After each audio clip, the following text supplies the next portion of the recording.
what's up, all you beautiful people? Welcome to the countdown. It's episode 90. We're discussing the top 10 using involving movies today. We are indeed delving into movies. Now, if you've noticed these familiar faces before, we're usually around, at the halfway mark of the year to talk about some of our favorite movies, least favorite movies of the year. We convene at the end of the year. And I was like, you know what? I miss the fact that we only get to talk about bad movies once maybe twice a year. Yeah. And there's so many other years we've never got to touch upon because we've only been doing this since 2023, 24, whatever. Yeah. So let's go back in time. We literally have a plethora of every year because, as I always say, every year is whenever someone's like, wow, this is a good year for movies. Every year is a good year for movies. You can't show me a bad year. 2020 has a small excuse because the world died, but even that has a few gems. Every year has great movies. Every year has bad movies. Even the year 1999. Some say it might be the best year in cinema. Most people would agree it's definitely in the top 5, if not 10. But guess what? That doesn't mean everything was good because it never is. I'm joined by a couple of great human beings. You may see him on the Lonely Marks channel when we talk wrestling, but we're talking movies. It's Pez. Yeah, no, I was the one who suggested 99, just being like, well, let's challenge ourselves, JPO, because that was widely considered like one of the best years ever. Let's try to make like a worst of list. And like I said, there's always bad movies every year, so like it can be done, but this is a little tricky also because some of these I've seen like one time and never gone back to them, so I'm trying my best to conjure up my memories of watching them. If we do some more kind of recent years in the last 15 20 10 15 20 years, it might be a little easier. It's a little tricky, but we'll do my best. I've got a list. I got some shit to talk about. Richie, you got some shit to talk about? I got some shit to talk about. Look, as we get towards like the top half or bottom half, whichever way you want to say it, the list, it gets a bit more easier to determine the shit. But yeah, it was tough because this year it's pretty damn good. A lot of very successful year in movies, and so I got a list, and it should be interesting to see what we all got. Oh yeah, we're gonna talk some movies tonight, y'all. And again, these are all, of course, just our little humble opinions here. No hate if this is something you happen to love. If you want to let us know what else you didn't like from this year, let us know that as well, of course, in the chat ski as well. But Pez, what is on your list? First, throw out some honorable mentions if you got them. I got a few outside of the 10. And again, I like pieces of some of these movies, but not enough to consider them good. I'll go Wing Commander, a bad video game adaptation from 1999. Might not be the only appearance of Freddie Prinze Jr., just saying. We'll get there. Who I'm more and more convinced is actually not a good actor. I'm struggling to find. Oh, did you see the last? I Always Know. I'm thinking so, and I want him to run a wrestling company so he can stop acting. I like him as a guy, but as an actor, yes, I don't human think being, come to my party, but don't ask to get cast in my movie. No. Okay. End of Days, which again I like in concept, and I always go back to it like every couple of years. But like I like the idea of Arnold versus the Devil, but it just doesn't quite come together as like a very good movie. Gabriel Byrne's kind of the best thing about it as the Devil, but that's about it. It's a cool wrestling move. It's decent as far as that goes, but it's still not a good movie. For the Love of the Game, one of my few Sam Raimi misfires, if you remember, the baseball movie with Kevin Costner, a really boring movie and way too damn long. The movie's like 2.5 hours, and it just keeps cutting back and forth from like the longest baseball game ever to like a really boring romance and back and forth and back and forth. I remember being frustrated in the theater how boring it was. I only say this, not in a snarky way, but to help you in trivia. Never forget, it's for love of the game. You will not get the point if you throw a in there. Whatever it's called. I don't care. It sounds like it should be for the love of the game, but it's just for love of the game. So I'm just saying, for trivia, I'm trying to help you. Worst title. Like, that doesn't phonetically make it. I agree. I'm just trying to help on trivia. Okay. Anyways, we've all been there. But yeah, one of the Sam Raimi misfires. It's not good. The Rage Carry 2, not a very good sequel. It has at least a little bit of fun with the final kind of throwdown at the college like party. When she's killing people here and there, but it takes way too long to get there, and it's not terribly interesting leading up to it, and not very good acting. And then sorry for all the Star Wars fans, but Episode 1 is still not a good movie, no matter how you slice it. Look, it has a halfway decent pod race, but that goes on way too long. And yeah, the final lightsaber fight can't make up for the rest of the 2-hour movie. That's just corny and cheesy. Taxation and trade routes and boring meetings and it's for kids. Like, what the fuck? What are we doing? Like, and Jar Jar. And you can't forget when you go back. Jar Jar is insufferable in Episode 1, and poo poo and pee pee and fart jokes.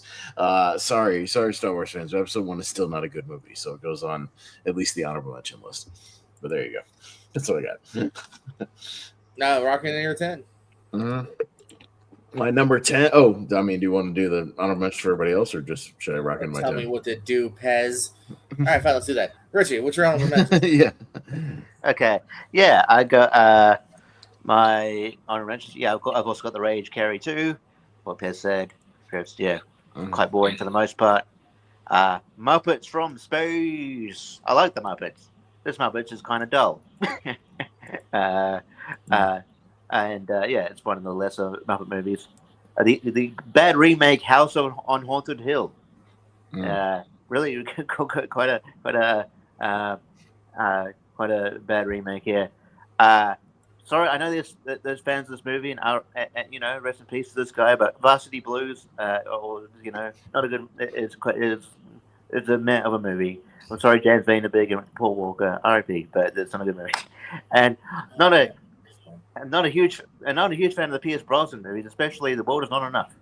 The James Bond movie, The World Is Not Enough. It's corny and not in a good way. It's just dumb. So World Is Not Enough is also in my honorable. Popping on my list here. Let's see here. I also throw out Wing Commander, previously mentioned by Pez here. Yeah, one of the reasons why video game movie adaptations weren't great before. I did not like the Mod Squad. It didn't work for me the couple times I saw it. Drop Dead Gorgeous was a bit of an irky one for me that I didn't like. The Love Letter, when they were trying to make Ellen DeGeneres a movie actor. And there's a reason why both these guys kind of fell off not too long after this. Chill Factor, I wasn't a big fan of. It's Cuba Gooding Jr. Skeet Ulrich film. That didn't quite work from what I recall. So those are honorable/dishonorable. And I'll also too kind of mention the Rage Carry too. I like the ending enough where I took it out. But it's right. It's my 6. But like, if you go on YouTube and just watch that scene, that's fine. But like the rest of the movie, is not good. I'm just saying it's probably of the bottom 5, like the coolest part of those 6. And I'm like, I eked it out because it was definitely in that maybe dishonorable for me. So all right, we'll go over to our 10s, Pez. Well, remember how I just mentioned Freddie Prinze Jr.? So I just saw this movie for the first time recently, but I'm going to put it on the list because it was pretty terrible. She's All That, I don't think is a good movie at all in concept or in execution. Has not aged particularly well at all when you watch it and you're like, what? So Rachel Lee Cook is not attractive because she has a ponytail and glasses. Like I think they skewer it actually pretty accurately in Not Another Teen Movie, where Chris Evans is just like, ew, she's got a ponytail and wears overalls and has glasses. Ew. Like it's a perfect like parody of how stupid this movie is. Again, Freddie Prinze Jr. I'm not convinced is a good actor at all. Maybe you can make a case for Scooby-Doo, like maybe. But that's about the best I could conjure up for him. He's really particularly terrible in this. I don't think Matthew Lillard, speaking of Scooby-Doo, I think he's pretty annoying in most of his sequences, especially when he's doing dumb dances at parties, and he's just not good. Like Paul Walker's not good in this movie either. He's giving a pretty terrible performance. Like, I think he finally settles in and, Fast and the Furious and whatnot. But again, I don't think he was good in his early days either. So yeah, there's a ton of people you recognize and whatnot. There's a lot of people, go, okay, that person. But I think it's kind of the worst of these late 90s, or at least one of the worst of these late 90s sort of high school whatever ensemble movies, because there's a whole boatload of them around this time. So I saw it for the first time recently and did not enjoy it. So I'm going to put She's All That on the list. So yeah. Did the late '90s I just know. hire? Did the late '90s just hire the same actors? 'Cause I'm like, I swear there's the same at least background people in all of these movies. I watched like 3 of them in a row, and they had the same people at each party every time, and the Shermanators in all of them, every single one of them. Hell yeah. Yeah, Shout out to Shermanator. Chris Owen. Yeah. Owen. Yeah, the Shermanator. It worked for He's me in when all I of them. was 10, but I don't think I've gone back to this movie in a very long It time. doesn't hold up. You know why I think he works in Scooby Doo kind of is because technically, think about Fred. The character is the boring, dull one, so he has the least to really get to do. So Right, he right. passes by. Richie, what you got number 10? yeah. Look, it brings me. I know I don't want to get offside with you already, JPO, but I'm going to. And I did like this movie, but the problem is with Wheeler movies is sometimes you rewatch something and you're like, not that good, is it? Damn it. My number 10 is What Dreams May Come. Wow. Yeah, I don't like you already. It starts off it's very obviously it's very depressing, but my God, this movie drags.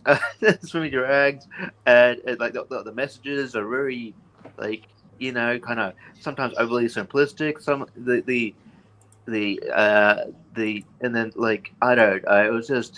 It was very and it was sort of I just thought it was sort of very hokey at times. Some of the and just there was a lot of plot points I didn't necessarily get. I get what I was trying to do. It just didn't really work for me. And I don't think Cuba Gooding Jr. is a bit that not. We've already ragged on again. Another guy we mentioned twice already, and this podcast is only like 5 minutes long. Cuba Gooding Jr. I don't think is particularly bad in this movie. I don't. Hold on. This is a 1998 movie, by the way. I just kind of have to came up on my 99. stop you now. No, it didn't. It came up on my 99 one, but I looked at things up. So You looked up the wrong site. I mean, I'll let it go. It's whatever, but I mean, it's not a 90. I mean, am I wrong, Pez? I'm seeing nothing but physical. I'm release looking up the 99. release. I'm looking up the release year on IMDb. It is October of '98, so it is a '98. Yeah, it's a 98 movie, dude. okay, well, there was a couple of ones that said 90. All right, but Okay, okay. wrong. We'll get to '98 eventually. Okay, then you can put it on the list. Oh, cool! right? I get to disappoint JPI twice. But anyway, this movie. Yeah. What else? You gonna okay? Beyond the Mad. What do you got before we know? Yeah. Well, just when I talked about just pretend to put the Rage Carry 2 on here. Yeah, swap it for Rage Carry 2. That's a '99 movie. Just Okay. do that. All right. Yeah. We're off to a Hey, rocket start here. Okay, Here well, on okay, 99. well, yeah. Again, Letterbox is your friend, Richie. You're on Letterbox, it's your friend. But yeah, we mentioned the Rage already. All three of us actually already. Going in at my number 10 here, something they did a lot. Remake a TV show. My Favorite Martian is something they decided to remake for whatever reason here. Oop, I didn't even bring up the trailer. I have no connection to the show. I just wanted a good movie, and unfortunately, it doesn't really deliver here. I don't even remember it delivering for me as a kid because I did watch it back then. Nice little PG alien movie and whatnot. The gags don't really deliver. It almost it feels like one of those ones that almost maybe try to be old school in like a silly sense, but it just didn't work for me here, man. It really not do much for me. My Favorite Martian is very skippable, and yeah, this trailer looks kind of cool though. I watched this a lot. Depends what you got at number 9. I oddly enough, looking ahead, we might have a lot of crossovers in this top 10. I'm going to be honest. Because, I think the worst were pretty common. We'll get there. My number 9 is kind of an adaptation of sorts as well. I'm going to go with the Dudley Do Right with Brendan Fraser. I remember seeing this in theaters in '99, and it's sad because this is the same year as The Mummy, like one of Brendan's best movies and one of my favorite movies of all time. And this came out like the same summer as that. And I remember going to see it, just being like, oh, the trailer looked kind of funny. It's a cartoon. Like it could be silly. I'll give it one thing. I think Alfred Molina as Snidely Whiplash is trying his hardest, and he's actually like he kind of gets what movie he's in, because he's literally just doing the mustache twirling thing, and I think he's kind of self-aware. But everybody else, the slapstick humor doesn't really work. It's kind of lazy. The script is very lazy. A lot of the gags just don't really translate well. I think there's a reason some things are better in kind of animated form than they are in live action. So yeah, even full disclosure, I was 13 at the time in 1999, so some of these I saw as a kid. And even then, I was like checking my watch, just being like, all right, I'm kind of ready for this thing to be over. It just doesn't work. So, Alfred Molina is the best thing about it, but otherwise, you can skip this one. It's not good. My mum rented me this movie while I was in hospital, and I felt even worse. Man, this isn't making it any better. I'm supposed to be laughter is the best medicine. Give me a better comedy. There's better movies in '99, Ma. I didn't hate it. I have it at 78. What do I have here? Of 96, so I'm still not that far off. Oh, okay. Richie, what you got number 9? You mentioned it before. I got Wing Commander. Hey, there we go. This is just like trying to capitalize on your Star Wars, Star Trek, and then it was also obviously a video game, which is also not very good. Just like everybody in this movie looks bored to be there. It's just I don't know what it like. I guess it felt like it wanted to create this franchise, but nothing. It's just nothing exciting in this movie whatsoever. Look at the trailer. Look how derivative it is. It's like I don't. Yeah, it's just it's just like nothing going for it, and I don't know, there's nothing for it to stand out, and of course it bombed, because why would I don't know, I don't understand why it would do well, given just how just kind of soulless it feels. No one's like I said, no one's good here, and it's just boring and kind of pointless, and Freddie Prinze Jr. There's a totally ASAT-worthy question in here, JPO, of what two movies outside of Scooby-Doo in 1999 star Freddie Prinze Jr. and Matthew Lillard? It's Wing Commander and She's All That. So. I think I did one extra because they're also in Summer Catch a couple years later. So I think I've asked outside of Scooby-Doo what are the 3. Yeah, and there might even be a 4th. I can't remember, but there's a. Right. He's even interviewed about it. Me and Freddie Prinze are kept popping up in the same set for 5 years.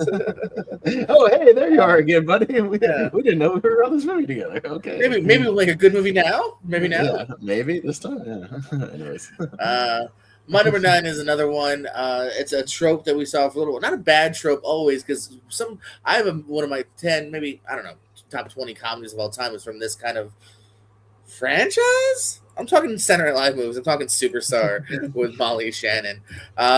Again, even it just depends. I think really if you find a script, if you find the right kind of story, because Wayne's World I think is actually another example of, if you think about it, two dudes in a basement, there's not really a story there for a 2-hour movie, but they found a way to create a world, create a story. Mike Myers is awesome. This is another one where it's I don't know necessarily what they saw on paper.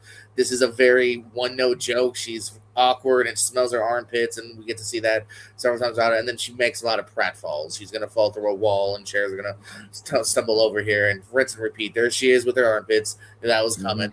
I just, again, wanted to like this movie here. I feel bad for Molly Shannon.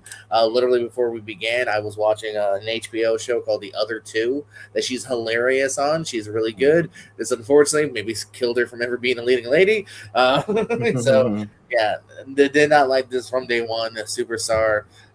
Maybe not the worst SNL movie somehow, but it's still not a good one. It's not the worst. That would be It's Pat from 1993 or 1994. Pat's one. Stewart had one that might be worse. Stewart Saves His Family is a bad one. Yeah, that's a bad one also. So there's worse, but we'll get there. But this is not dreadfully behind in my opinion. What you got number 8? Well, I said there was going to be crossover, so let's start with my favorite Martian again. Hey, there we go. Yeah, I said I think we're gonna be simpatico with a couple of these JPO because yeah, and I mean I was all in on like the Christopher Lloyd kid stuff in the '90s. You know, I'm in the camp of Camp Nowhere and Angels in the Outfield. Like I'm totally with those movies, and him just kind of goofing it up, you know, in the '90s, you know, and just kind of being silly because I do think Christopher Lloyd does have comedic talent.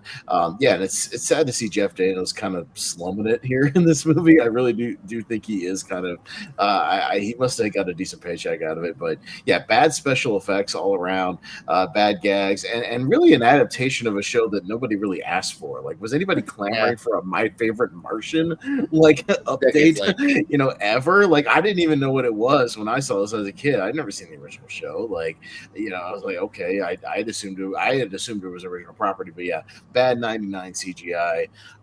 Yeah, it just doesn't work. So I remember seeing it like once or twice as a kid. Haven't seen it in a long time, but I do remember sticking out as being like, even as a kid, I couldn't roll with this. So yeah, my favorite Martian. Richie, what 1998 movie do you have at number 8? Richie. Oh, we frozen. Oh, is he back? Richie, are you here?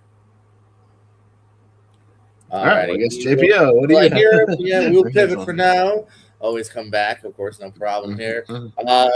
I bet you I'm alone on this because I got a movie called Stonebrook coming up on my list here. Okay. This is one I saw not that long ago. I'm a Seth Green fan, another guy that had a couple good years here. From this kind of sandwich in between the Can't Hardly Wait and Austin Powers, or even after Austin Powers, rather. So yeah, him and another guy are college students here. The ones kind of having trouble paying his tuition. Seth Green comes up with a scheme to make some money here, and unfortunately, bad shenanigans ensue, including not wonderful acting. I didn't like the main dude.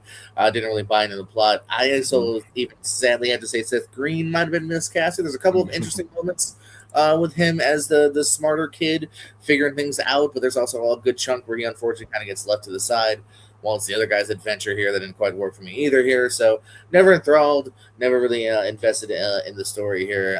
Yeah, very kind of small movie that will be on. It is on the Tubi. The Tubi. I've seen some obscure Seth Green. I mean, I own Airborne and Ticks on DVD, but I haven't seen Ticks. Won't be on my list. I like Ticks. No, I mean, I'm down with a good animal attack movie, and that's a weird one. But yes, I have them both on DVD. So, but I haven't seen Stonebrook. I had for my movie clips one time. I had the basketball scene with Carlton and Seth Green and Ticks. Oh yeah, I would have got that. Hell yeah, Richie. We'll come back to you. Number 8. Number 8. Again, might be controversial. I'm not picking this guy because I think he is one of my favorite actors. Robin Williams again. Goddamn. It is Bicentennial Man.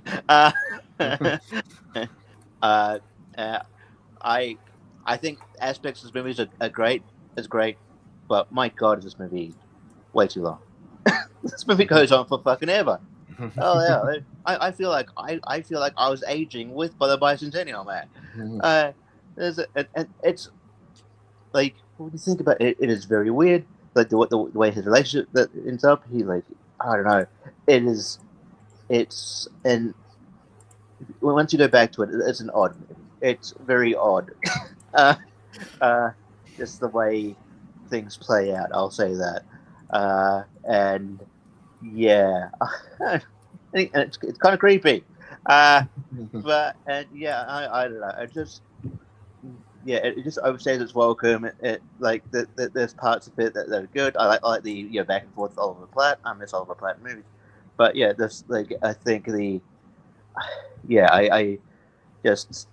don't think it all comes together here as a good movie. I think it feels very self-important sometimes. And not like it's on the bottom end because it's like that there's enough here to like not that I can see that it could be a good movie if they just did more in the editing suite. But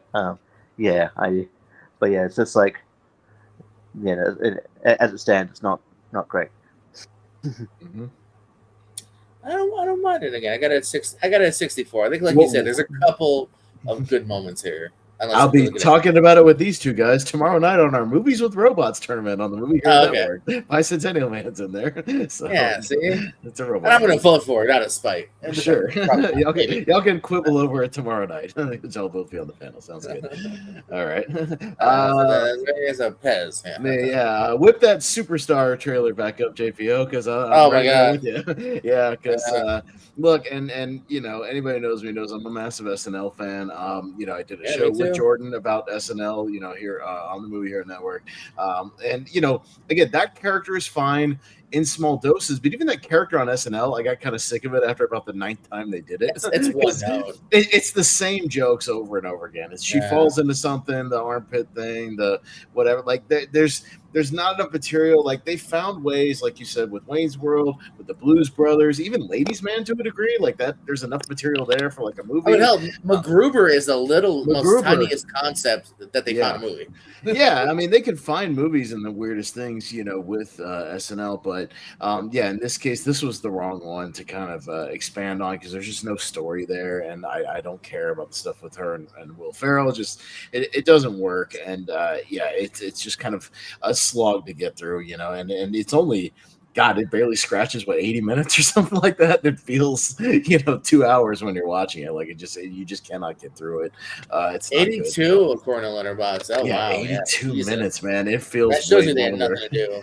Yeah, there's just nothing there. So barely scraping by to full length, but yeah, not one of the better SNL movies. So I'm with you on the Superstar, JPO. 7. Yeah, unfortunately. Yeah, I think it's this and then Ladies Man, and they kind of gave up finally. The Gruber.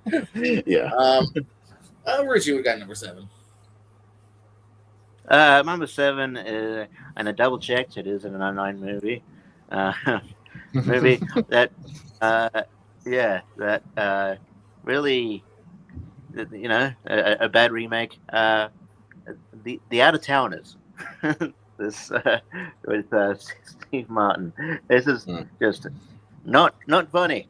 I don't know what I can say about it. Not actually kind of dull. Just none of the characters are particularly likable here.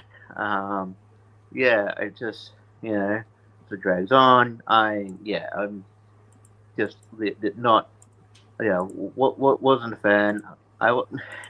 And I get like I don't know who again. I guess in terms of like, who, like, when you say who was clamoring for like my favorite Martian thing. I don't know who was clamoring for like another out of towners movie, but yeah, like I just don't. Yeah, I don't know if it just none of it works. I don't think the script is as strong as it could be.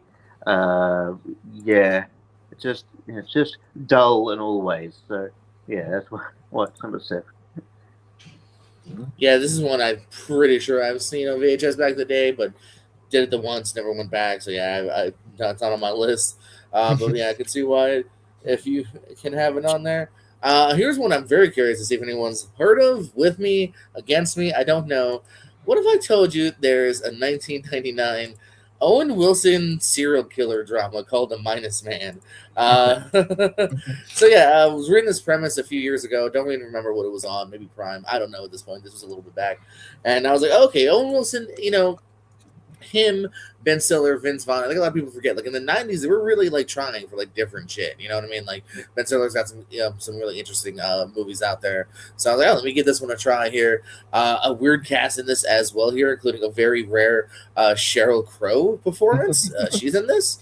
Looked up one of her only couple like acting roles here. A little Jeannie Garofalo, a little Brian Cox here. Again, though, kind of a theme of tonight here is, I mean, you are watching it from his point of view, so he is the bad guy, and that can be done, obviously, in a good way, an interesting way here, but when he's just kind of meandering and boring and, necessarily, like, I don't really buy into necessarily why he's doing what he's doing here, and you are kind of ready for this to wrap up, and the relationships don't necessarily check out. Yeah, it just didn't do much for me here. Again, I don't know if I do or don't blame Owen Wilson. I just probably more so blame the script. Minus Man, minus 5 stars. That's a Quantumania thing. Yeah. But it's crazy, even with these bad movies, how like stacked the casts are when you go back and look at them. You're like, Like man, even the Yoakum's bad up in movies, that. even the bad movies had like Dennis had some Haysbert. had talent, in front of the camera. So yeah, they Yeah. just went wrong in the script or direction department, whatever. So that's a funny thing. All right, no, mine's a little more well known than The Minus Man, but a little horror adjacent as well, or full on horror. Let's go with The Haunting from Jan de Bont. Yeah, I'm sorry. Yeah, look, I don't know what happened to Jan de Bont, man. Because I love Speed, I love Twister, two of my all-time favorite movies. And then it just quickly goes downhill with Speed 2 and The Haunting, and they stop giving him money. It just kind of dried up when they both bomb. It's too long. Big horror Owen movies Wilson. another Owen Wilson movie. That's right. He did some stinkers here and there. Yeah. Shit. It's too long. It's like pushing 2 hours, which is too long for kind of a haunted house movie. They forego like there's good set design and like production design when there's actual practical stuff, but again, they try to work in way too much of like, hey, we got some CGI and a budget on this one, but it doesn't age well. The problem is when they do it, they show too much because they're trying to show off, the ghost special effects and whatnot. So it just doesn't work there. There's no scares to be had. Everybody again is kind of phoning it in all around, including Liam Neeson. So they're all kind of just there for the big budget paycheck.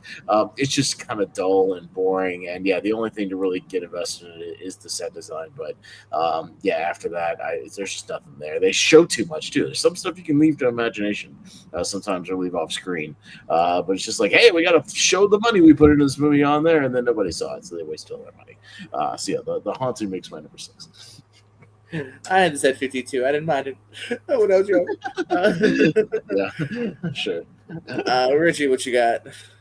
Well, at number 6, we are going straight to the Wild Wild West. Yeah,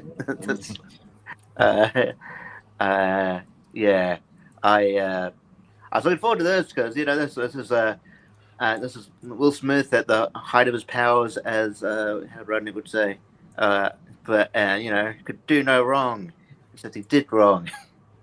Wild Wild West has a banger song. Yeah, go on. Yeah. Wow. That's good. Drew Hill, that's a good song. And yeah, but this movie is just bizarre, really. It's supposed to, just like him and Kevin Kline do a good chemistry. I appreciate, can appreciate that. But I don't know if this movie half time doesn't know what it wants to really be. There's Kenneth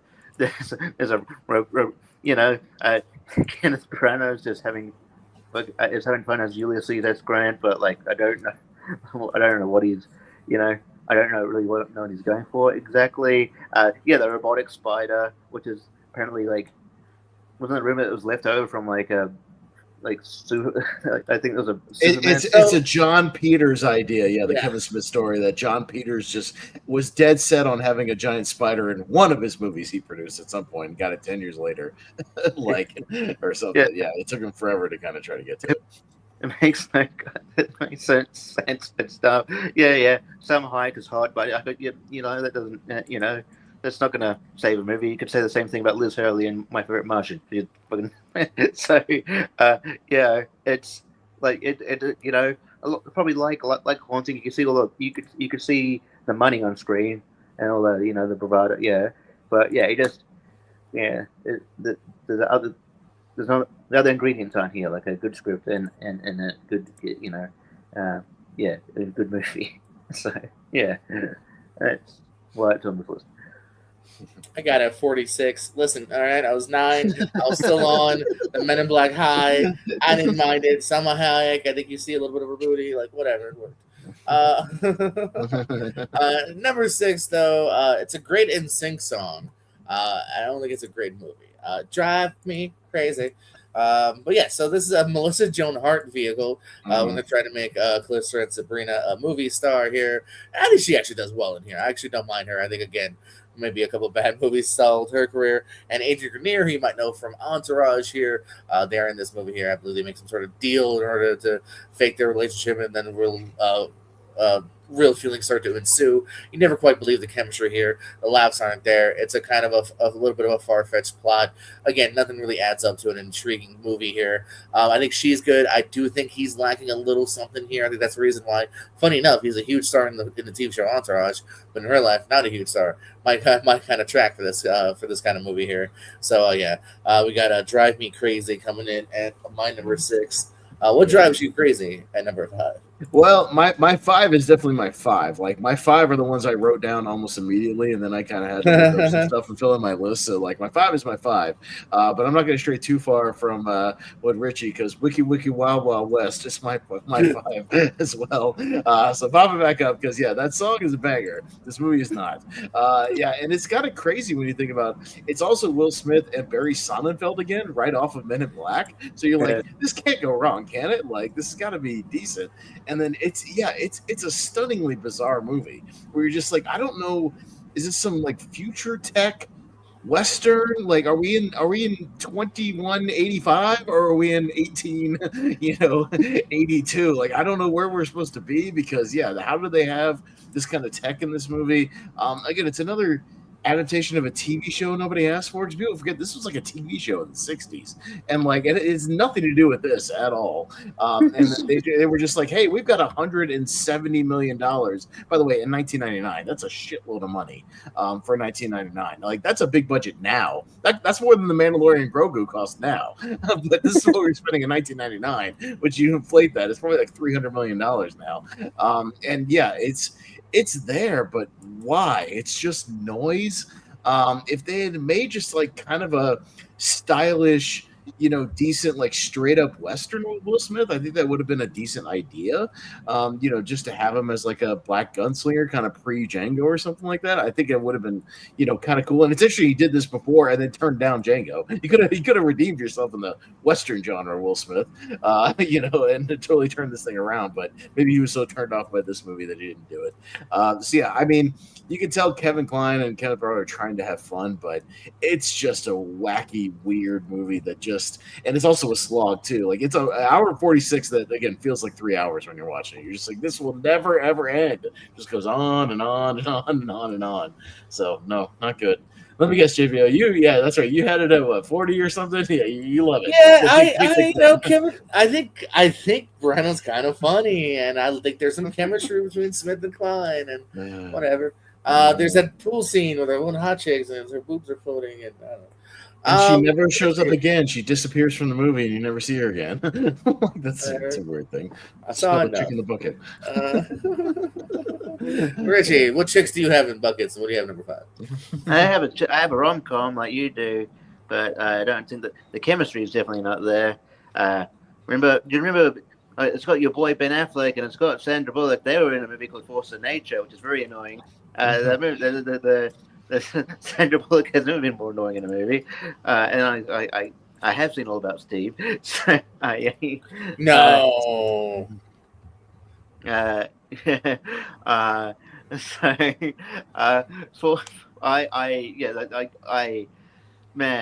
not want to. I don't like being one of these characters. This movie is just grating. There's no laughs here. Just the premise is fucking weird. I don't think that Ben Affleck is particularly great. I know that's fighting words on this podcast, but look, sometimes he doesn't have great performances. I like Ben Affleck too, but he's not particularly great here. Sometimes he can't like hide the fact that he's in a bad movie, and I think this is one of them. You leave Hypnotic out of this, all right? Oh no, I like Hypnotic. Well, I can't wait to talk about it on Wheel. Get the fuck out of here! I like Hypnotic, ironically. Oh, okay. Well, you can tell he knows he's in a bad movie. Yeah, I know.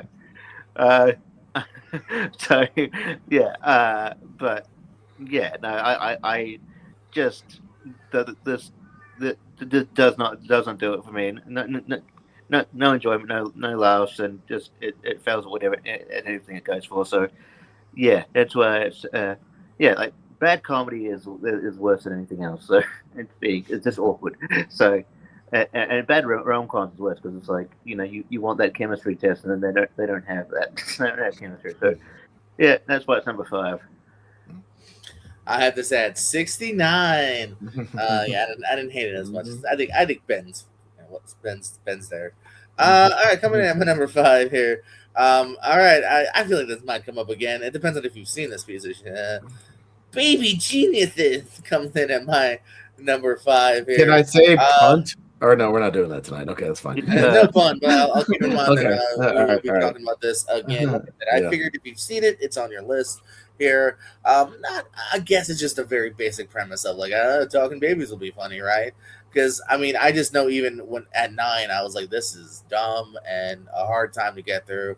But even when I was 9, I was still very much about finishing the damn movie, for the record. So I have sat through this entirety at least once. Yeah, again, just, I mean, Baby Geniuses. I really have nothing else to say. It just, I didn't laugh. I mean, again, if maybe if you send me a 10-second TikTok of a fun sequence, I can get into it. But for an hour and a half movie, not so much. Hey, Mod Squad, I told you that movie was great. Pez. Yeah.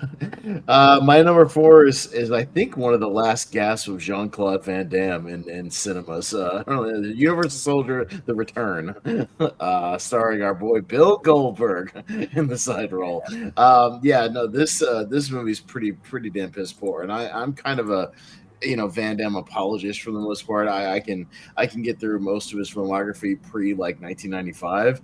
I love me some Bloodsport, Kickboxer, Sudden Death is pretty good. Hard Target, like he's got some good stuff in there, for what it's worth. Yeah, you get into like the late 90s and after like The Quest, and it just goes way downhill. And I think this is one of the last ones he had in theaters for like a while. Yeah, and it was really, really boring. None of the action is any good. It's directed by a stuntman, and it's not directed very well at all. Like the choreography is not exciting. The plot is really stupid. It's like them fighting a supercomputer, which is like, hey, what's the best way to fight a computer? Roundhouse kick it, I guess, or something. I don't know. Like, I mean, why are these guys fighting a supercomputer? This is stupid. It's him. It's Michael Jai White, who I like, but he had a pretty rough late 90s too with this and Spawn. The guy can fight, but yeah, he was not putting out the best content. Yeah, Goldberg spears a guy into an elevator. That was about the only reason I saw it in the first place, because I didn't see it till it came on video. But yeah, even I was like, who was the Van Damme apologist, I was like, man, this is pretty piss poor. And it's another one that's like 82 minutes, and they barely have enough to scrape by a runtime here, like a full runtime.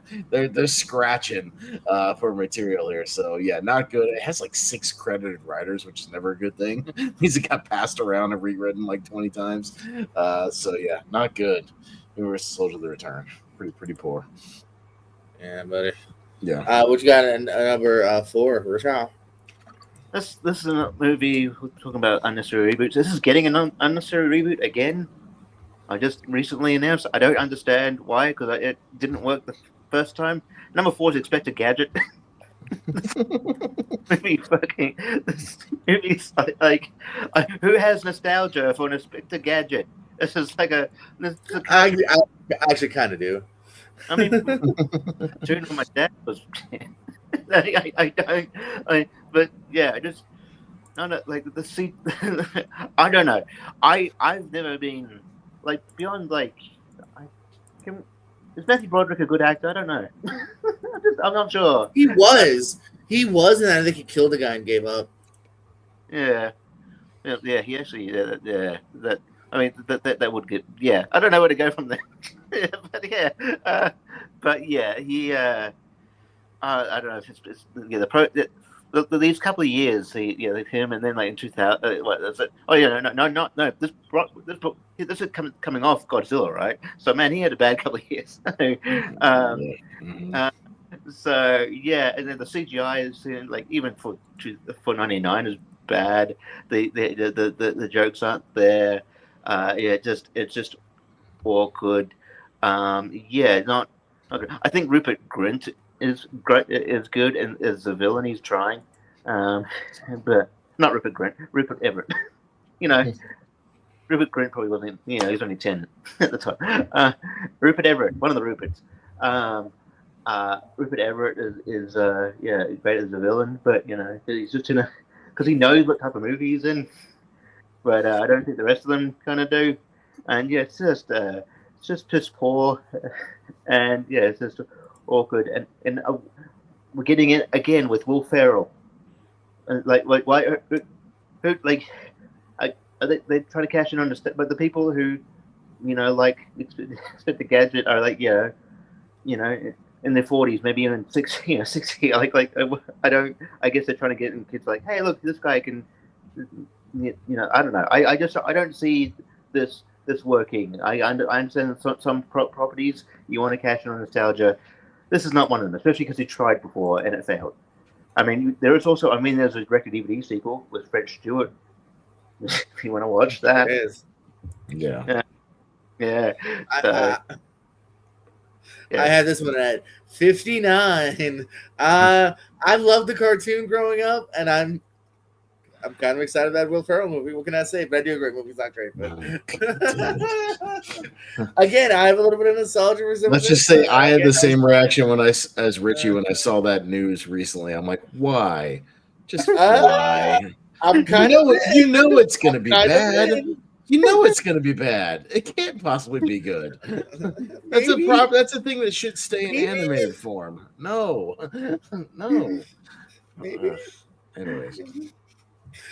Coming in with number 4. Let's see if I can even find a trailer for this. I didn't look it up yet. Hold on 1 second. Because talk about a 90s cast here. Yeah, assign another movie's like rare because like usually when I pull up the trailer, like it's from like an official studio. Yeah, I can't even find it like an official studio. I have to find one that a fan re-uploaded. This is Taillights Fade.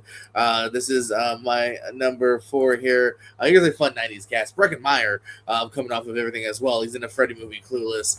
Can't hardly wait. He's the lead in this here. He's going cross country with a friend to bail out her brother who got caught up on weed charges here. You also have Jake Busey, Denise Richards. Very 90s cast here. Lots of unfunny characters, lots of bickering. Just really another one that like I don't even know how long it was, but I just remember being like ready to end this little road trip. 87. So again, you're under that hour 30 mark, which is good. I couldn't really want more here.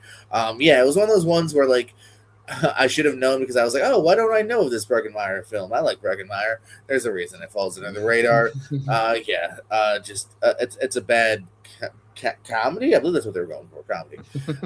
What do you have at number 3, Pez? Oh boy. 3 might be the absolute worst, pure worst action movie of 1999. It's a little film with Dennis Rodman called Simon Says. Pretty piss poor movie. Look, I don't know what they were thinking when they already the year before pulled the double team again. Speaking of Van Damme, they team Dennis Rodman up with Van Damme in a bizarre movie, but with one I could have some like kind of drinking fun with. But then who saw that and saw his bad acting in that movie and was like, we got to give this guy his own movie. Like we got some extra money laying around. Let's just have him throw his own vague spy international arms dealer movie with nothing but Euro trash villains and Euro trash locations and just everybody's greasy and has bad like European accents in this one. And then Dane Cook of all people is the villain who, by the way, the story is it was supposed to be Robert Downey Jr. who was like, nope, at the last minute just like didn't show up. And then I think it's something like Dane's talked about it. Wasn't he just like on the set? Like he was just supposed to be like a henchman or something, and then like they promoted him to lead villain or something. If you look at timeline wise, this is several years before Good Luck Chuck and his breakout. Yeah. This is he's the Waffler the same year in Mystery Men where he's an extra. So it doesn't make sense as why he's like the co-lead. I think it's just because like he was there, and they literally had 2 days before they had to like film, and they were like, "Hey, you don't look Euro trash, and you can speak English. Do you want to be the villain?" Yeah, so he's like a white guy. Like, all right, you can talk. You can play white guy villain, rich villain, or whatever. So like he gets promoted by accident, and it's awful. Like none of the action's good. Like it's a slog to get through because the acting is so piss poor. Like you can't even have fun bad, like double team with it, when you're watching like Dennis Rodman act against Van Damme, like two bad actors acting against each other are gonna have fun with that. But yeah, this one, when it's just his solo project, it's just abysmal. It's really it's piss poor. So yeah, my number 3 is Simon Says. Yes, indeed. I was just talking. Isn't there a wrestler named Simon Says? Yeah, no, it's a buddy of mine. Yeah, I remember that guy dozens and dozens of times. Yes, right before I was on yeah. August Artois' podcast, he popped in the chat. I was talking to him earlier today. Oh yeah. Mention Pez. He'll know who Pez is. Oh hell yeah! We're still buddies. Oh yeah. Richie, what you got number 3? Yeah, we talked about it before. My number 3 is a movie that I'm sure probably wanted to spin off a franchise as well, but that's The Haunting. The Haunting is a bad horror movie where they're like we got all the ingredients here, but we don't have a good script. Owen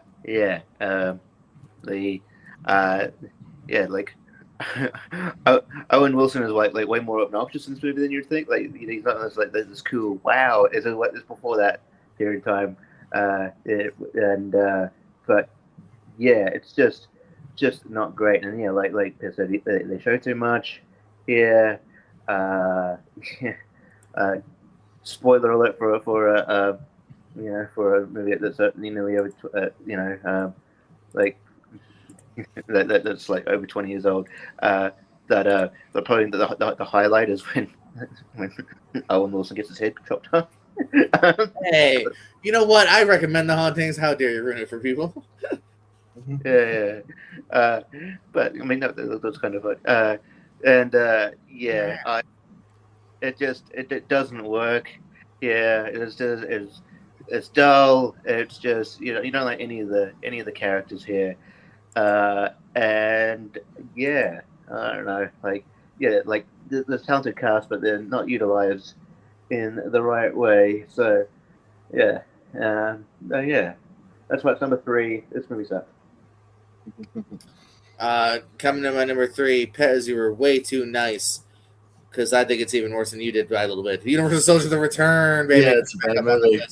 Sure bad movie. Really kind of broke my heart too. Because I grew up, there were several Jean-Claude Van Damme VHSs in the house and whatnot. So I really liked the first Universal Soldier. It was something that always kind of captured my imagination. It's dark, gritty, good action. I was a fan of JCVD. So this kind of, like you said, kind of being like it, because I think even before this, I feel like it's been a couple years, right? Like I feel like this JCVD movie. I think because you had Double Team and then The Quest, but The Quest is bad. Like it's like I don't think I even saw The Quest. I remember that much. It's like a poor version of Bloodsport. It just doesn't work. Yeah, it's not good. Yeah. So he's not hitting it at 100 here, but again, a sequel to a movie I liked, and then hey, for JBO and other wrestling fans, you got Goldberg, and at the time I'm high on Goldberg, so I'm like, cool. One, he's silent, not in it much, so don't go in for Goldberg because that's kind of pointless here. And then just for whatever reason, man, I didn't, like you said, who does a stunts guy directed it, you said? It's like Mick something. Yeah, I looked him up. He's literally, that's the only thing he ever directed. He's like a stunt coordinator for everything else on his IMDb. Yeah, that's not a great sign. Yeah, I was looking up that weird Owen Wilson movie I talked about earlier. That was that dude's only film. So sometimes that is a sign that it's not directed well. It's not handled very well. Because if I recall, like I said, I have not gone back to this in full and forever because of how much I disliked it the first time, of the action not looking very good or spectacular, not caring about any of the side characters or the villains. Michael J. White, I feel like also really doesn't have much of a presence, like he does like physically and whatnot, but I don't care like I cared about the Dolph Lundgren character and whatnot. So the big disappointment here and bad movie. Pez, we're at number 2. Whip that Inspector Gadget trailer back up because boy, do I hate this movie as well. And listen, I saw this in theaters with my youth group at my church, and I was seething at this movie at 13, just being like, I hate every minute of this movie. This sucks. Like, this is terrible. I walked out mad. I have a distinct memory of walking out mad at this movie at the AMC we saw it at 13. I was just looking up, by the way, the director, David Kellogg, whose only movie credit before this was Cool as Ice, the Vanilla Ice movies, so you're already starting Oh, out very yeah. good. And also some Playboy videos. So why not get this guy to direct the cartoon children's adaptation Hell yeah. of Inspector Gadget? And then he's gone on to only do commercials and music videos. So yeah, again, the special effects are very, very dated here. Yeah, Matthew Broderick is creepy when he's doing the smiles and stuff. It's really, it's kind of, there's like nightmare fuel in this movie, like in some of the sequences where he's like transforming and whatnot, and they're blending it with the CGI. But yeah, I just remember being extremely annoyed for the entire 78-minute runtime of this movie. Another movie where it's like all these bad movies are like 80 minutes, 78 minutes, where it's just like, man, they just have like no material to stretch this thing out.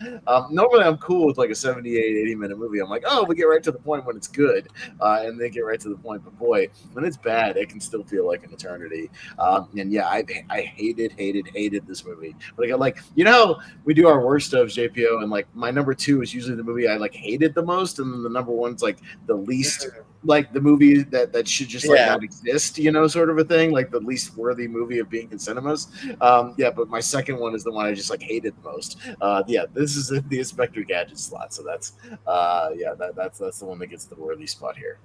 Yeah, bad movie. Richie Goodacre. Number 2. You were slightly, Pez, you were slightly too nice to this movie. Number 2, Simon Says. There you go. I knew we'd have some crossover tonight for sure on some of these. And yeah, we'll go there. I blame Space Jam because even though I have affinity for that movie, studio's got the wrong idea. Like, oh my god, this movie's successful.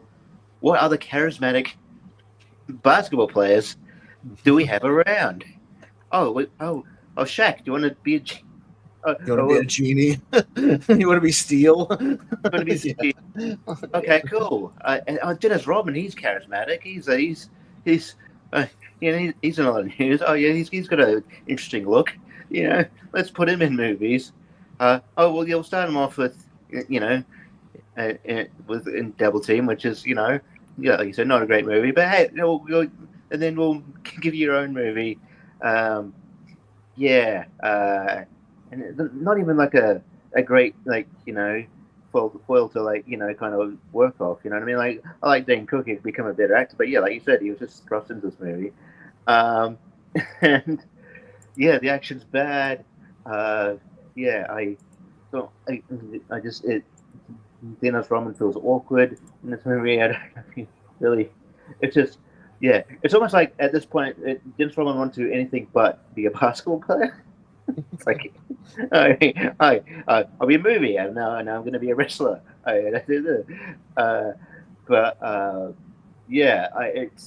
action's bad. The acting is atrocious. I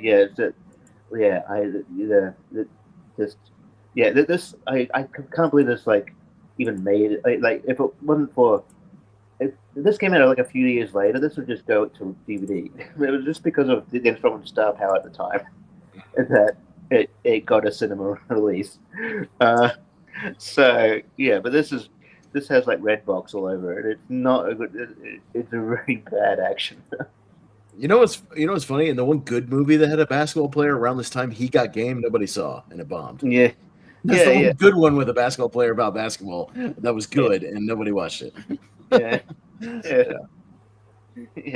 So yeah. Anyways. I feel like the fact me and Pez, I'm pretty sure we got the same number 1. We probably have the same number 1. It has to be. It has to be. Interesting. It has to be. I guarantee me and Richie are usually on the same page with this type of stuff. Guaranteed we have the same number 1. Interesting. I'm gonna write it down right now. Guaranteed. Well, wait a minute. I mean, yeah, okay. I'm first, Richie. If you have a thing, write it down, and let's see if we have the same one. You write it down because I'm going first. So you write it down. Guarantee we have the same one. Yeah. All right, right now I got to talk about my number 2 anyway. Here, my number 2 is a number 2, and it literally is a number 2. Get it? I'm talking shit.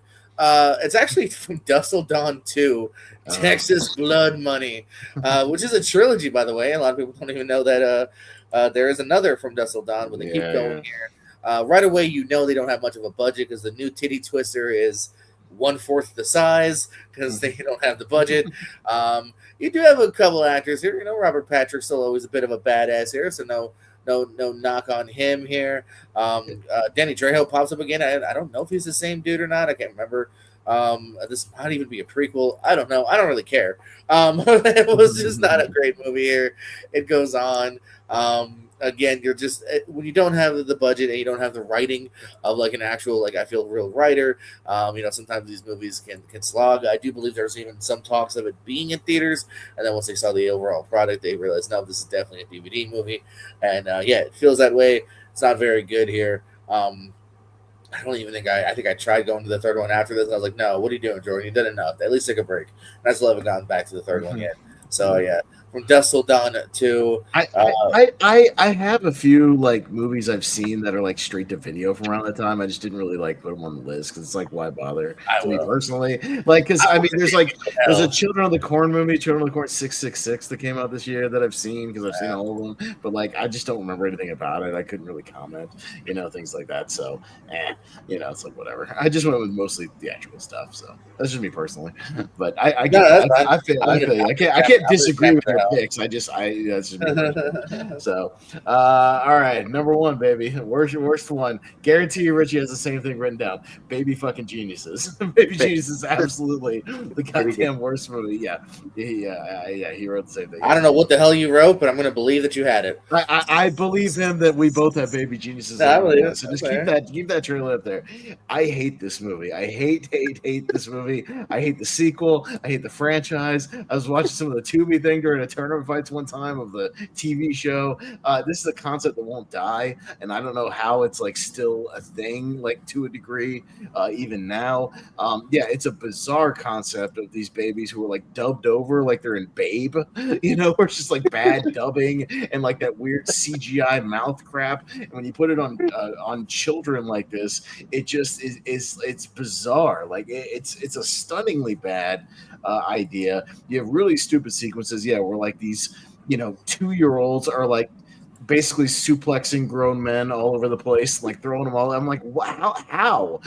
What? I don't understand even what it is. There's creepy stuff in here where I'm not going to be explicit, but there's references to baby relations in this movie where they're asking each other on dates and stuff. It's weird and is creepy when you go back and watch it. And my God, the robot baby at the end of this movie is pure nightmare fuel. It's pure nightmare fuel. It's this crazy big-headed thing lumbering around. It's straight out of something you would literally have nightmares and night terrors about lumbering around. It's just who is this movie for? I don't know who. It's not for children because children are not going to care. It's not for the adults and the parents. It's just I don't know who did they make. And by the way, another bad Christopher Lloyd. He had 2 bad ones in '99. So bad. Okay, only because of what you said, I want to part it in real quick. Yeah. Can you guess in our circle who does indeed like this movie? Oh my God. Malcolm. Second guess. I bet you'll get in her second. Chris Scott. No, Brian our friend Newsbaum. Okay. Newsbaum has it at positive 3. No, there's nothing redeeming about this movie. He's alone in it. He's alone from what I can see. Somehow they made an even worse sequel 5 years later in 2004. It's even worse. But everybody's slumming it in this movie because it's Christopher Lloyd and Turner. Yeah, Kathleen Turner, and I'm just what are y'all doing here, man? It's just, I don't know who this movie's for or who it's still for. I don't get it, man. This movie it's the worst of the worst. I'd rather rewatch almost any movie on my list than this. It's a painful watch when you watch it. It's really bad. So, Richie, go ahead and tell them why. Yeah, Baby Genius is absolutely the worst of the worst. It's just a bizarre movie. You if you try to explain to someone what this is, if they had never heard of it, they wouldn't. I think they might have trouble believing that it's an actual movie that exists. It's just a bizarre idea for a movie. It's they hey, the people Look Who's Talking, in the a few years ago, right? See if you can pull up the robot thing. That's what I want to show people. If they haven't seen the robot at the end of that movie, it's pure nightmare fuel. You've got the scene's probably on there somewhere. Sorry, go ahead. Rick. let's cross with like look who's talking, but let's have really bad dubbing. Let's do look who's talking across with like maybe like three ninjas. That's the and then you got a movie. Yeah, but it's like it's so like it's just a bizarre movie. I don't know if like Christopher Lloyd owed money to people at the last time, but I'm glad it was. He had a bad run. Kathleen Turner, but yeah, I'm just like, yeah, and they made a bunch more, and I don't understand. This movie's creepy. It's weird. It's just Oh God! Oh my God! It's horrifying. Look at this thing. It's yeah. Jesus. Yeah. This is the stuff you literally have. Oh, Jesus! Pez, coming for Pez. Oh no! That's I'm gonna have nightmares tonight. That's some stuff of the mask shit, when he puts Yeah. on. So yeah, it is just. Oh yeah, it's like that. Someone's like, "Hey, let's do a kid movie." Well, we should literally put actual babies in it. People, So I don't. Yeah, like I would love to be in like. Imagine if Pitch Meeting was around around this time. Oh my God, they would have a blast with that. They should do a retro pitch meeting of 1 and 2, both the movies, and be like, "No, we got to do another one of these things." All right, let's do it. Yeah, can we spam the comments for Ryan George and make him do a retro pitch meeting of both these movies? Yeah, please. Oh yeah, it's just the most like bizarre. Like it just feels like a kind of like a Funny to Die like sketch that someone's pitching a movie that this bad and it actually became a reality. It's just a misfire. It somehow scraped up a little bit of money. Budget of $12 million, worldwide gross 36. So it's scraped up enough to like make another one, I guess. I guess. Not only like it's like it's weird. It's an accomplishment to have like. The worst movie of the year, one of the best years cinema, but it's like literally one of the worst movies of all time, in my opinion. It's like, yeah, that's a feat. But yeah, so like number one was never a challenge when I was doing this list. Oh man, there's 5 of them by the way. This guy, I was trying to fact check that. Oh yeah, I was watching the TV one, which is basically just like the movie is like scrapped up episodes. I was watching it on Tubi one time off to the side, like trying to read the subtitle. John voicing like all of them. It's I don't know what that dude Yeah, did. keep getting him back. Need the money. What's Super funny is babies. you know how you go on IMDb and you can scroll down to the parents guide and it'll tell you like the sex and the violence and the alcohol, Yeah. like it'll say mild or moderate, severe. If you go down to the Super Babies, baby, it's hilarious. They've trolled this thing where it says severe for all of them for a G-rated movie because people have spammed it just to get people to not show this to their children, just out of it being terrible. It's really funny. No, fair.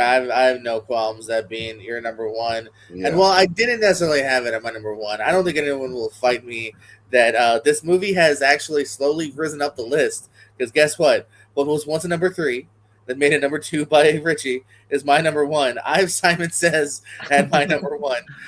This movie did Beyond Nothing for me here. Yeah, again, just bad action flick here of trying to get a non-actor to act here. He had some maybe sly like charisma on the court, or maybe just because he had funky hair. But yeah, like even if you look at him in like a lot of like reality shows or even like the Hall of Fame, he really doesn't have much charisma. Dennis Rodman here, so you're trying to make him an actor when he can't. Yeah, Dane Cook. It's funny. I saw this years before I cared about who Dane Cook was. I was even gobsmacked to find that Dane Cook was like kind of the lead of a movie years before he was, the lead of a movie in other ones. And so I actually tried going back to this a few years ago and gave up about a quarter in. I was like, no, what am I doing? I saw it once. I think I'm good. I tried for him to kind of rewatch it here. So yeah, just a really bad action slog of a movie here. Simon Says one of the what was it? 2 or 3 movies that had the honorable distinction of being mentioned by all 3 of us. Yeah, because we all mentioned Baby Geniuses. We all mentioned Simon Says. We all mentioned, well, no, Because JPO just didn't want to mention Inspector Gadget or Wild Wild West or. Did Richie? Did you have Martian or no? Did you have No, Martian? You didn't have Martian. I didn't. I probably just thought those two. Okay. but All right. So not as much, quite as much crossover. Although it kind of felt like it, but okay. All right. Yeah, but we had some. A lot of 2 out of 3s. I should mention, by the way, this is a thing, and I still want to know who did this, but we once spun Simon Says on Wheel of Movies. Oh yeah, we spun it because somebody put it out as a goofy wild card, and I was like, "No, we're not doing that. That's not happening." I was like, "I'm vetoing that. I'm taking my mulligan pass. No, thank you," which I can do. So other things mentioned in the chat here, we got Teaching Mrs. Tingle, Lost and Found, which I will also disagree with. I was always kind of turned by this David Spade movie. In fact, it was a sad question a couple nights ago. Yeah. Let's see here. Yeah, we got The Bachelor being mentioned. Another Inspector Gadget. All right, I'm alone on that island. Yeah. The Astronaut's Wife, The Mod Squad, Chill Factor. Thank you. I wasn't alone on that. Yeah. Random Hearts from Jonathan, our friend, Deuce Bigelow, Male Gigolo again. It's a couple I like Deuce Bigelow. There's enough there where I can enjoy it for what it is. Yeah. Virus. I haven't seen that Virus in like 20 years. I don't remember anything about it, so maybe it'll make it. I'd have to rewatch it. Baby Geniuses again being on top of Jonathan's list. Another shout out to, or shout out to Forces of Nature also being mentioned by him. Yeah.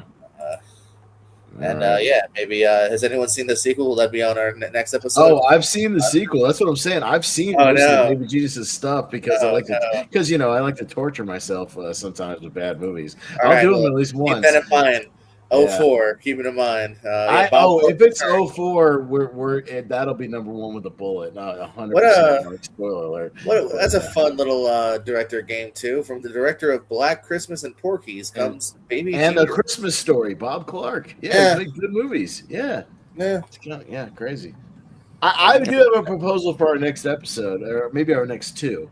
Maybe we just for our next two we jump 10 years apiece. 2009, 2019. We just like jump, and then we'll go back again and jump. You know, we can kind of hit the different decades. You know, as we go along. You know, like explore the 90s, explore the 2000s, explore the 2010s. You want to jump to 2009, and we'll just jump 10 years and see where we were 10 years later. Just a proposal. I was going to say 2019. Speaking of Black Christmas. Oh yeah. Oh God. Black Christmas could be mentioned. I'd have to look, but it's a possibility. But yeah, let's do the different decades as we kind of go along and kind of jump around a little bit. Let's do 2009. Let's jump 10 years. 10 years into the future. You heard it here, folks. Yeah, check back in a few weeks, about a month. We'll see when we're all free again. We'll talk about 2009. If you have a suggestion, by the way, Jonathan, Leo, whoever, let us know if there's a particular year. You know, we could always scoot around that too later on down the road. It'll be a semi-recurring series there, every month or so. We're all free and feeling froggy to trash on some movies, but we do love movies. Plenty of good stuff to check out in the year '99. You know all the normal recommendations. Pez, plugs, parting words. Yeah, no, you can mostly find me over on the Movie Hero Network. You can see these two cats as well as Jonathan Caro, who's in the comments in there. Malcolm Lay will be on. Tomorrow night, our Movies with Robots tournament. So speaking of Bicentennial Man, that'll be one of them. And I didn't put Baby Jesus in there. I forgot there was a giant robot at the end of that one, but I'm not putting rework it. Thanks. No, I don't want to. so no, not that. But we'll have some fun. Just talking about some robot movies. And then we got a tier ranker later this week as well. Movies with the letter H. There's a ton of those. But yeah, you can mostly find me over there. And with these two gentlemen every Thursday night, 10 p.m. on the Lonely Marks Wrestling Podcast. And that's on its own channel, but I link that in the Movie Hero Network group. So if you're not joined the Movie Hero Network group, make sure you join that. And you can see everybody linking their stuff in there. So, but yeah, this is fun. Always fun to talk bad movies with you guys. Always a good time. Thanks. Absolutely. Richie, plugs, parting words. Yeah, like Pitt said, brother. That you could find at Lonely Marks, where we will break down Clash in Italy, and also that fantastic Mask match might be on my best of the year so far list. And then me and Pez will be on Wheel of Movies, but just before that as well. We're going to talk about Stand By Me. Stand By Me. I haven't watched that in quite a while, so it'd be good to do a recap. And Plenty Yeah. of bad movies in 2009, by the way. I won't start rattling them off, but there's plenty to do lists. Just letting Yeah, you guys know. Reassuring you, just browsing a couple of quick lists. There's plenty to choose from. Yeah, I had I don't know, like I said, I think between the three of us, I think pretty much every year, at least for me, every year past the 90s, I can give you something. Oh yeah, we can scrape up something. yeah, I feel like it'd be a bit of an easier task than maybe 99 was. But hey, it turned out to be 99 did have some stinkers after all that I try to forget. But yeah, so and I for the maybe third time's a charm. I'll be on ranking was now doing John Travolta. We'll see. It's good. Life gets in the way, but look, I'm going to make it. I'm going to make point. This is yep. John Travolta, you have my attention. Boom. There you go. Oh, John Travolta. Hey, Kata. For all you Kata fans, tune in. Yeah, shenanigans always happen here. Hey.